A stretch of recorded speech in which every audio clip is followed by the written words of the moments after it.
ونستعينه ونستغفره ونؤمن به ونتوكل عليه نعوذ بالله من شرور أنفسنا ومن سيئات أعمالنا ونعوذ بالله من شرور أنفسنا ومن سيئات أعمالنا ونعوذ بالله من شرور أنفسنا ومن سيئات أعمالنا من يهده الله فلا مضل له ومن يضلل فلا هادي له وأشهد أن لا إله إلا الله وحده لا شريك له وأشهد أن سيدنا وسندنا وشفيعنا ومولانا محمدا عبده ورسوله صلى الله تعالى عليه وعلى آله وأصحابه أجمعين وبارك وسلم تسليما كثيرا كثيرا أما بعد فأعوذ بالله من الشيطان الرجيم بسم الله الرحمن الرحيم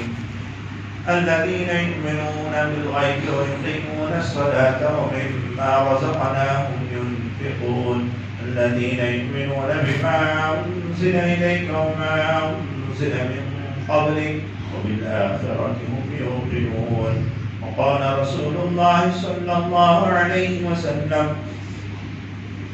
الظلم ظلمات يوم القيامة كما قال عليه الصلاة والسلام رب اشرح لي صدري ويسر لي أمري واحلل عقدة من لساني يفقهوا قولي اللهم صل على محمد وعلى آل محمد كما صليت على إبراهيم وعلى آل إبراهيم إنك حميد مجيد اللهم بارك على محمد وعلى آل محمد كما باركت على إبراهيم وعلى آل إبراهيم إنك حميد مجيد. محترم معزز سامعین کرام،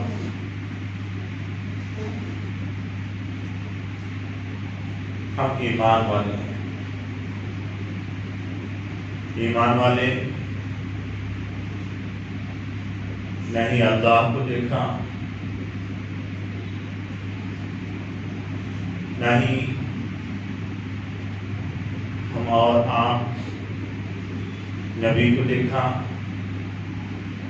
یا نبی پر قرآن اترتے دیکھا یا نبی کے پاس فرشتے آتے جاتے ہم نے دیکھا. ہم نے کسی نے نہیں دیکھا. ہمارا ایمان غیب پر ہے، ہمارا ایمان بالغیب ہے، سامنے کچھ نہیں. پھر بھی ہم مانتے ہیں اللہ، پھر بھی مانتے ہیں ہمارے رسول، پھر بھی مانتے ہیں قرآن پاک، پھر بھی مانتے ہیں اللہ کے پاس سے وہی اللہ کے نبی صلی اللہ علیہ وسلم کے پاس آتے. مانتے نہیں مانتے، اس کو ایمان والے کہتے ہیں. اگر کوئی کہے کہ بھگوان اللہ تمہارے سامنے نہیں ہے تو ہم کیسے مان لیں؟ نبی تمہارے سامنے نہیں ہے تو کیسے مان لیں؟ نبی کے پاس قرآن آتا دیکھے تو کیسے مان لیں؟ ہم اس سے سوال کریں گے. بہت ساری ایسی چیزیں ہیں ہمارے پاس کہ جو بن دیکھے ہم مانتے ہیں کہ ہاں. کسی آدمی کو خوشی ہوتی ہے یا غصہ ہوتا ہے، کبھی غصے کو اس نے دیکھا ہے؟ جو خوشی جس بات کی وجہ سے ہوتی ہے خوشی، وہ خود اس خوشی کو دیکھا ہے وہ آدمی نہیں. بس جو ظاہری چیزیں جو نظر آ جاتی ہیں اس سے وہ خوش بھی ہو جاتا ہے، ظاہری طور سے جو باتیں آ جاتی ہیں اس سے غصہ بھی ہو جاتا ہے. یہ بنتے کے مانتا ہے، غصہ آتا ہے، مجھے زیادہ غصہ آتا ہے، بولتا نہیں بولتا، مجھے غصہ آتا ہے، بیوی پر ایک دم زیادہ غصہ آ جاتا، ماں کے پاس مجھے ایسا آ جاتا، بولتا نہیں بولتا. مجھے خوشی ہو گئی، اس بات سے بہت خوشی ہوئی مجھے. اسی طریقے سے میرے دوستو، ہمارے اور آپ کے جسم میں ایک چیز ہے، میں نے بارہا اس کو سنایا آپ کے سامنے. جیسے ایک آدمی ہے جس کے پیر بھی سلامت ہیں، صحیح سالم ہے، اس کے ہاتھ بھی ہیں، اس کے آنکھیں بھی ہیں، اس کے کان بھی ہیں، ناک بھی ہے، منہ بھی ہے، دانت بھی ہے، سب کچھ ہے. لیکن پیر ہے کہ نہیں چل پاتے، ہاتھ ہے کہ نہیں اٹھ پاتے، زبان نہیں بول پاتی، آنکھیں نہیں دیکھ پاتی، کان نہیں سن پاتی، ناک کسی سے کوئی چیز سن نہیں پاتی. آخر کیا وجہ؟ دیکھا تو اس کے اندر ایک چیز تھی، وہ چیز نہیں ہے جس کی وجہ سے یہ سب تھا. کیا تھی؟ روح. کیا تھی؟ روح. ہمارے جسم میں روح ہے. ہم نے دیکھا ہے؟ ہم نے دیکھا ہے روح کو؟ نہیں دیکھا ہے. اللہ نے ہمیں ایسی بہت ساری چیزیں رکھی ہیں ہمارے اندر. وَفِي أَنفُسِكُمْ أَفَلَا تُبْصِرُونَ. تم اپنے آپ میں غور فکر کر لو، تمہیں کیا نظر نہیں آتا؟ تو میرے دوستوں، قرآن بھی ایک ایسی چیز ہے نا کہ قرآن دیکھنے میں کتاب لگتی ہے، دیکھنے میں معمولی سی کتاب لگتی ہے، لیکن پڑھنے والا اللہ تبارک و تعالیٰ اس کا مقام بہت بلند کر دیتے. کیا؟ قرآن پاک میں. قرآن پاک کو رد و بدل کرنے والا خود رد و بدل ہو کر رہ جاتا. آیا تھا قرآن پاک سے 26 آیتیں نکالنے کے لیے، اور اس کو اللہ تبارک و تعالیٰ نے ایمان سے ہی ہاتھ دھو بیٹھا. آیا تھا قرآن کو رد و بدل کرنے کے لیے، اللہ تعالیٰ نے اس کو ہی رد و بدل کر دیا. کیا نہیں کیا؟ قرآن دیکھنے میں ایسا لگتا ہے، اسی طریقے سے میرے دوستوں پوری چیزیں ہیں، ہمیں نظر نہیں آتا لیکن ہوتے بہت سارے. ہاں، یہ روح ہے. ہمیں یہ روح سمجھ میں نہیں آتی، نظر نہیں آتی. روح ہم نا نظر نہیں آتی، لیکن پورا کام روح کی وجہ سے ہوتا ہے. اسی طریقے سے اللہ کا جو حکم ہے ہم اور آپ وہ کر رہے ہیں. اس کے اندر جو چیزیں نکل آتی، اس کے اندر جو چیزیں نکل آتی وہ تو ہے ہی ہے. ہم اس کے لیے نکل آئے یا نہ نکل آئے، ہم اس کے لیے وہ نہیں کرتے. جیسے ہم اور آپ نماز پڑھتے ہیں، کائے کے لیے نماز پڑھتے ہیں؟ اللہ کا حکم ہے اس لیے نماز پڑھتے نا. اچھا، نماز بھی اسی طریقے سے کیوں پڑھتے؟ خاص انداز میں ہی تم آ کر نماز پڑھتے ہو، اسے رد و بدل نہیں کرتے. کیوں کرتے ہو اسے؟ ہمارے نبی کا طریقہ، ہمارے نبی ایسے ہی بتائے. بھائی کوئی آدمی آئے، اللہ نماز میں سب سے اہم رکن سجدہ ہے. کوئی آدمی والے کہ جب سب سے اہم رکن سجدہ ہے تو سب سے پہلے میں آپ کو سجدہ کرتا ہوں، اس کے بعد تکبیر تحریمہ بنتا ہوں، اس کے بعد رکوع کرتا ہوں. نماز ہوتی نہیں ہوتی. اسے بولیں گے تو بچے کی نماز پڑھ رہا ہے، 4-5 سال کے بچے کی نماز پڑھ رہے ہیں. یہ نماز نہیں ہوتی. ہمارے اور آپ کے اندر جو ہے نا، یہ ایک روح بڑھتی گئی ہے، ایمان کی روح ہے. یہ ہمیں سمجھ میں آ جاتا ہے کہ یہ نماز ہے، یہ نماز نہیں ہے. سمجھ میں آتا نہیں آتا؟ آتا ہے. نماز سمجھ میں آتی ہے؟ ہاں، سمجھ میں آ جاتا ہے. پڑھے لکھے ہو یا ان پڑھ ہو، سب کو سمجھ میں آ جاتا ہے. سب بولتے کہ ہیں یہی نماز. یہ کیوں کرتے ہیں ہمیں اسی طریقے سے نماز؟ اللہ کا حکم ہے. اگر کوئی بندہ ہمارے سامنے آ کے کہے کہ اس میں آ کر ہے نا ایکسرسائز کے جتنے پارٹس ہیں پورے ہل جاتے ہیں، ہم اس لیے آ کر ہے نا ہم ایسا کریں گے، ہرگز ہمارا دل و دماغ اس کو قبول کرتا ہے؟ قبول نہیں کرے گا. ہاں، کوئی آ کے بولے کہ تمہاری نماز میں پورا یوگا میں جو کرتے ہیں وہ سب کچھ تمہاری نماز میں آ گیا، ہم اس کے لیے نماز پڑھیں گے؟ نہیں، اللہ کا حکم ہے. اور اسی طریقے سے نماز پڑھیں گے. کیوں؟ نبی نے بتایا ایسا نماز پڑھیں گے. صلو کما رأیتمونی اصلی، بخاری شریف کی روایت ہے. اللہ کے نبی صلی اللہ علیہ وسلم نے فرمایا تم نماز پڑھو اس طریقے سے جیسا تم مجھے نماز پڑھتا دیکھو. نماز ہی نہیں، نماز ایک ہی نہیں، ہم اللہ کا حکم پورا کرتے ہیں. جیسے ہم بچے کو ختنہ کرتے ہیں، کس کے لیے ختنہ کرتے ہیں؟ کیوں پہ ختنہ کرتے ہیں؟ کس کے لیے کرتے ہیں؟ اس لیے کرتے ہیں کہ وہ اسلام کا حکم ہے۔ اگر وہ آ کر کہیں کہ اس سے بیماریوں سے بچت ہو جاتی، بیماریوں سے ہمیں نجات مل جاتی، فلاں فلاں بیماری نہیں آتی، نہیں، ہمیں وہ ضرورت ہی نہیں ہے۔ آپ کسی کھیڑے گاؤں میں چلے جائے، وہاں پہ کبھی علم کی بہباسی نہ آئے، وہاں کا مسلمان بھی اپنے بچے کو ختنہ کراتا ہے۔ اسے پوچھے کہ کیوں ختنہ کراتا ہے، وہ بولے گا کہ ڈائریکٹ بولے گا کہ میں مسلمان ہوں۔ کیوں ختنہ کراتا ہے؟ جواب کیا ہوگا؟ میں مسلمان ہوں اس لیے کر رہا ہوں، یعنی اللہ کا حکم میں پورا کر رہا ہوں۔ اللہ کا حکم کو نبی صلی اللہ علیہ وسلم نے پورا کر کے دکھایا، میں اللہ کا حکم کو پورا کر رہا ہوں۔ یہ بیماریوں سے نجات کے لیے نہیں، بیماریوں سے چھٹکارا پانے کے لیے نہیں، ڈاکٹر نے کہہ دیا اس کے لیے نہیں، سائنس نے پروف کر دیا اس کے لیے نہیں، میں جو کرتا ہوں اللہ کا حکم، نبی صلی اللہ علیہ وسلم نے ایسا کر کے دکھایا، اس لیے کر رہا ہوں۔ ہاں، صرف ختنہ ہی نہیں، نماز ہی نہیں، ختنہ ہی نہیں۔ اور ایک بات میں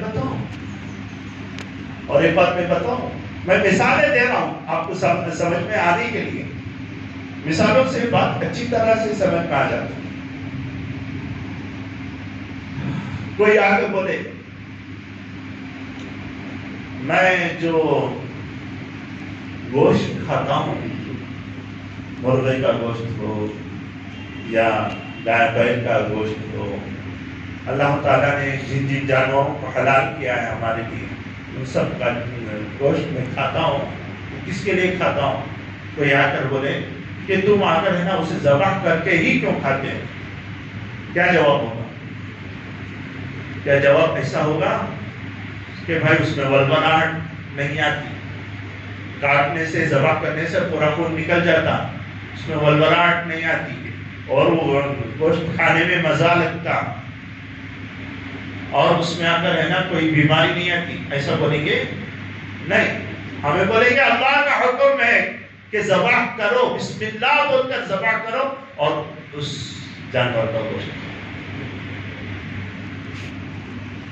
مرغی بھی مر جاتی لیکن اس کا وہ بھی گوشت کچھ نا، ہمیں وہ گوشت نہیں کھاتے، ذبح کرنے کے بعد ہی کھاتے، مرنے کے بعد بھی وہ جان نکل جاتی، ذبح کرنے کے بعد بھی جان نکل جاتی، پھر ذبح کرنے کے بعد ہی کیوں کھاتے؟ کیوں کھاتے؟ اللہ کا حکم، اللہ کا ایسا ہی حکم ہے کہ تم ذبح کرنے کے بعد ہی کھانا۔ اگر کوئی مرغی مر جائے تو ہمیں اس کا گوشت نہیں کھائیں گے، اور اس میں بسم اللہ اللہ اکبر بولے رہنا، کاٹتے ہوئے، ذبح کرتے ہوئے۔ اگر کسی نے نہیں کہا تو وہ مرغی ہمارے لیے حلال نہیں۔ وما اہل لغیر اللہ۔ ہاں میرے دوستو، یہ گوشت بھی ہم جو کھا رہے ہیں کس کے لیے کھا رہے ہیں؟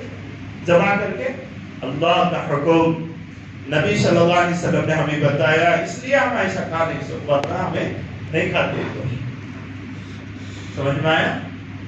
ہم جہاں بھی گوشت خریدنے جاتے نا، اس میں بہت سارے ایسے بھی ہوں گے دین سے بہت دور ہو گئے ہوں گے، نمازیں کبھی کبھی جمعے میں پڑھ لیتے، کبھی کبھی عید میں پڑھتے ہیں، ایسا ہوگا، لیکن جب وہ گوشت کھائیں گے نا، یہ مسلمان کو بتانے کے لیے پہلے جا تلاش کرتے، بریانی کے ہوٹل میں جا کر بیٹھ جا کر کہتے ہیں کہ مسلمان کا ہوٹل ہے کہ نہیں ہے، کیشر کون ہے؟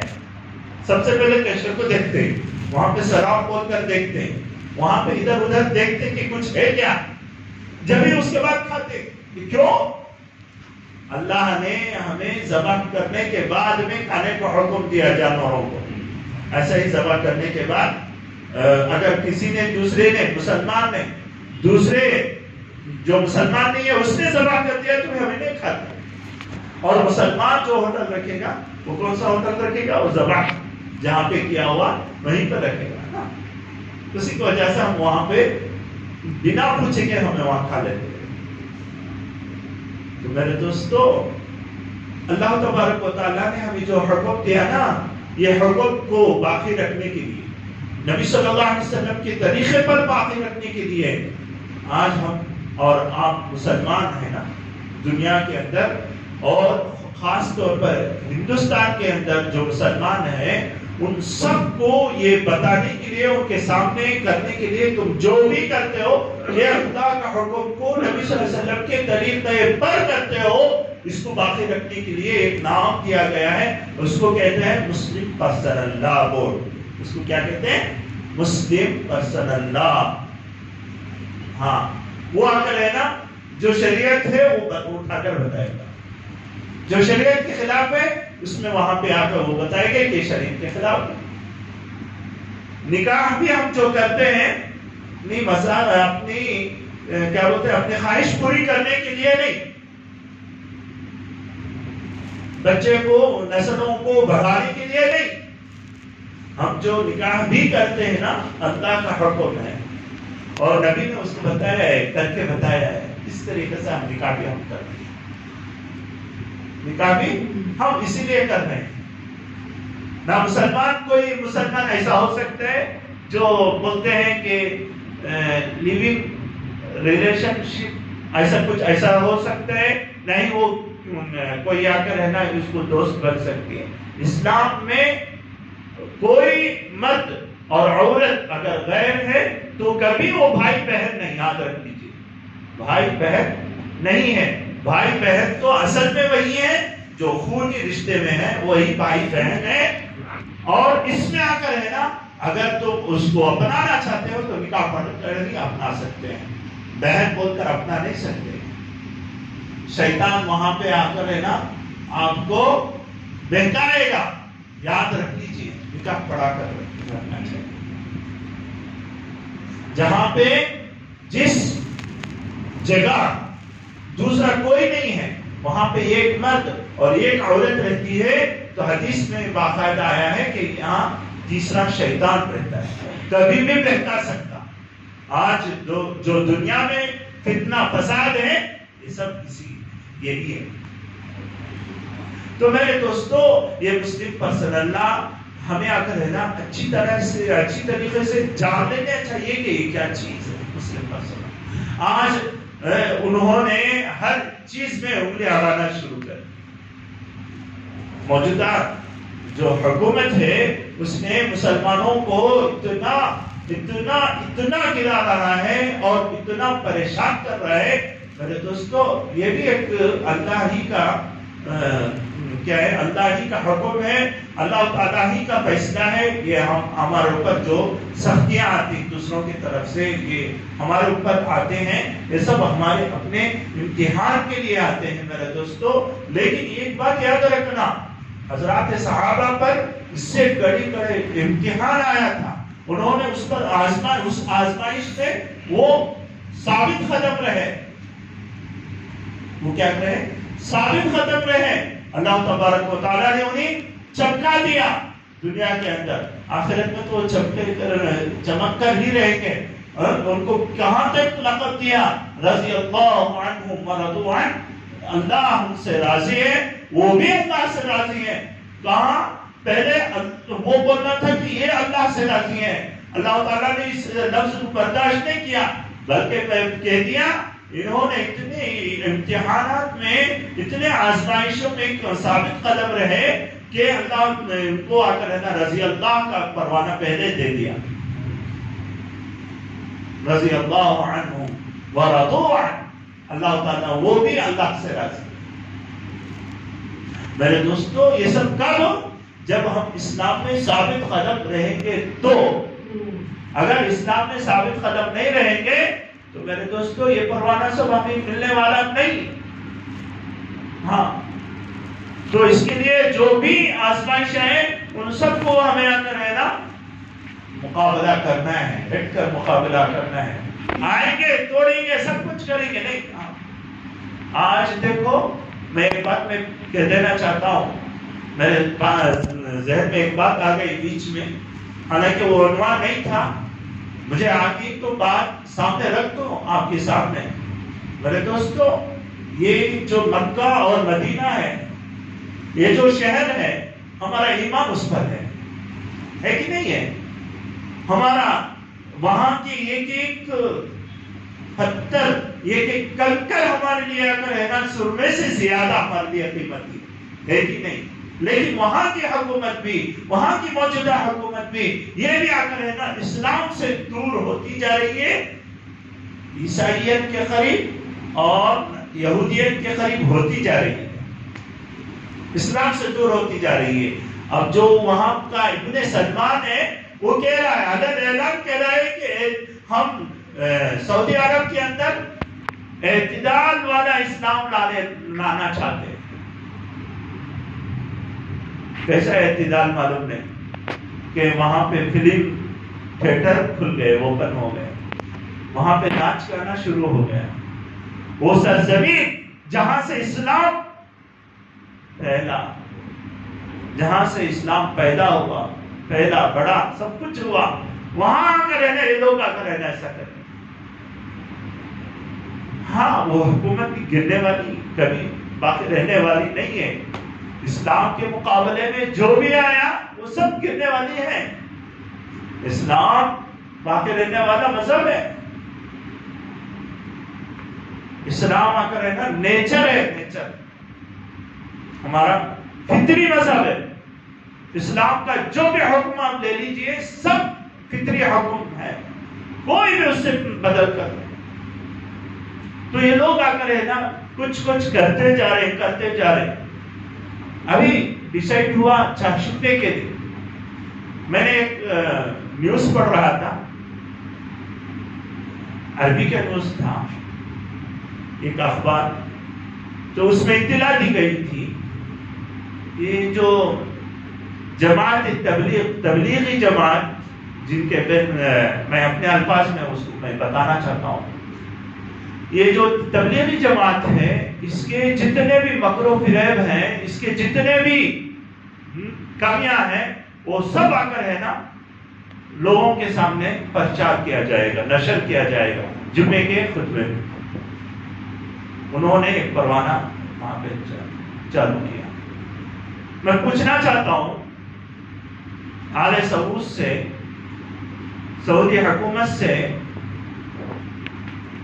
یہ جو جزیرۃ العرب تھا، ہمارے نبی نے اس کو جزیرۃ العرب کہا، تم کون ہوتے ہو کہ سعودی عرب بنانے والے؟ تم کون ہوتے ہو کہ یہ ایسی جماعت صرف نماز مسجد کو آباد کرنے والی تھی اور جو لوگوں کی برائیاں سے ان کو دور کرنے والی تھی، ان کو نمازی بنانے والی تھی، اس میں کیا کمی آ گئی تمہیں؟ اس میں کیا کمی نظر آئی تمہیں؟ یہ تبلیغی جماعت جس کے بارے میں تم کہتے ہو کہ یہ فلاں ہے، اس کے اندر یہ خرابی ہے، وہ خرابی ہے، وہ خرابی، تم کون بتانے والے؟ اور مجھے سن لو، میرے سے سن لو، میں ادنا سے طالب علم ہوں، میں ادنا سے طالب علم ہوں، لیکن میں بھی بیٹھا ہوں تو ہزاروں دلائل میں دے سکتا ہوں۔ تبلیغی جماعت کیا ہوتی ہے؟ ایک بڑا مشہور اعتراض ہے کہ یہ تبلیغی جماعت والے ہر کام کو، جو بھی جہاد میں فضائل ہے وہ سب اپنے کام میں بیان کرتے ہیں۔ مجھے بھی اعتراض تھا اس پر، لیکن جب شیخ الحدیث مولانا زکریا صاحب رحمۃ اللہ علیہ کا جواب اس سلسلے میں پڑھا، میں دنگ رہ گیا، یہ کیا چیز بتا رہے ہیں حضرت؟ حضرت بتا رہے تھے، پوچھ رہے تھے، بتاؤ نبی اکرم صلی اللہ علیہ وسلم کے زمانے میں کتنی جہادیں ہوئے، کتنے غزوے ہوئے؟ تاریخ دان جانتے ہیں کہ 27 ہوئے یا 29 ہوئے، زیادہ اس سے زیادہ، اور جو بھی ہوئے اس میں لڑائیاں کتنے ہوئی؟ ایک جنگ بدر، ایک جنگ احد، غزوہ خندق، جنگ تبوک۔ جنگ تبوک تو جا کر واپس آ گئے، وہاں لڑائی نہیں ہوئی۔ کیا ان لوگوں کو، حضرت پوچھتے ہیں، کیا ان لوگوں کو یہ ثواب نہیں ملے گا؟ کیا جواب دیا حضرت نے؟ تو بول رہے تھے کہ ان کو جواب دینا ہے، جگہ تبوک تو جا کر واپس آ گئے نا، لڑائی نہیں ہوئی نا، ان کو کیسے ثواب مل گیا؟ وہی یہاں بھی ہے، تبلیغ جماعت بھی وہی ہے کہ اس کا ایک حصہ یہ لوگ کہتے ہیں. میرے دوستو، میں ایک ادنا سا طالب علم، میں اس کے فضائل ہزاروں دے سکتا ہوں، ایک دو نہیں، 100-200 نہیں، ہزاروں کے نام پہ میں دے سکتا ہوں. میں بیٹھ جاؤں گا تو ہزاروں نکلتے جائیں گے. میں ادنا سے طالب علم ہوں، میں چھوٹا سا طالب علم ہوں، مجھے اتنا علم نہیں جتنا دوسروں کو ہے، لیکن پھر بھی میں اتنے سے طالب علم ہو کر اتنے سے علم میں ہزاروں دلائل تمہیں میں پیش کر سکتا ہوں. تو سوچو کہ فضائل کتنے ہوں گے تبلیغ جماعت پر جو اعتراض کرتے ہیں، جو تبلیغ جماعت کو برا بھلا کہتے ہیں. اللہ ان کا برا بھلا کہے گا، ہاں اللہ ان کو نیست نابود کرے گا. یہ جماعت نہ کسی سے لڑتی ہے، نہ جھگڑتی ہے، نہ کسی کے آڑے میں آتی ہے، بس اللہ کے بندوں کو اللہ سے جڑا ہے. کوئی اعتراض کرے گا، کوئی کہنے والا کہہ سکتا ارے اس میں تو 2 گروپ ہو گئے، پہلے تو ایک گروپ تھا اب تو 2 گروپ ہو گئے، کیا یہ لڑائی جھگڑے نہیں؟ میں جواب یہ دینا چاہتا ہوں، چاچا بھتیجے میں جو لڑائی ہوتی نا وہی ہے، دوسرے کوئی نہیں، نہ ان کا خلاف ہے نہ ان کے خلاف ہے. پورے قرآن و حدیث سے دلائل ہے. وہ جو بھی کبھی پیش آئیں گے علماء ہیں ان کو دور کرنے کے لیے، کوئی بیچ میں بات کرنے والا نہیں. ہاں میرے دوستو، میں یہاں پہ یہ عنوان نہیں کہنا چاہ رہا تھا، لیکن میں آج اس لیے میں کھل کر میں یہ بات بتایا کہ تبلیغی جماعت پر صرف دوسرے لوگوں کو ہی نہیں، ہم لوگوں کو بھی اس پر اعتراض ہوتا ہے. لیکن اعتراض کب تک ہوتا؟ مطلب جس وقت تک علم نہ ہو. جب علم ہو جائے نا اس پر اعتراض کھل جاتا ہے. کس بات پر اعتراض نہیں ہوتا؟ آپ گاڑی لے لیجئے، گھر کے باہر کھڑا کر کے اس کو پانی ماریے، اعتراض کرنے والا آئیں گے. بعض گھر والا آئے گا کہ پانی ہمارے گھر تک آتا ہے، وہ آئے گا ایسا دھڑا نہیں جاتا، یہ ہو جائے گا. دوسرا آدمی آئے گا، اس کو ایسا دھوتے تو ایسا ہو جاتا. کس بات پر اعتراض؟ ایسا چیز تبلیغ جماعت پر بھی اعتراض ہے، لیکن علم ہو جانے کے بعد اعتراض نہیں رہتا.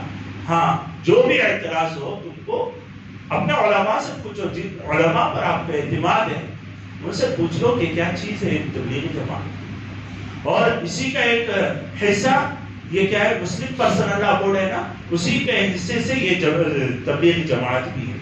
اس سے دور ہٹ کر کوئی نہیں. یہ مسلمانوں کو کام آنے والی، مسلمانوں کو اللہ کی یاد دلانے والی، مسلمانوں سے غفلت کو دور کرانے والی ہے. یہ مسلمانوں کو اللہ سے جوڑنے والی ہے. یہ مسلمانوں کو اپنے نبی کی سنتوں پر لانے والی ہے. یہ مسلمانوں کو جو بھٹکتے تھے ان کو راہ راست دکھانے والی چیز. اللہ تبارک و تعالی ہم سب کو عمل کرنے کی توفیق عطا فرمائے. عنوان تو تھا دوسرا لیکن نکل آیا دوسرا. یہ بھی اللہ کی طرف سے ہو سکتا ہے. اللہ کرے کہ ہم سب کو اللہ تعالیٰ فائدہ عطا فرمائے.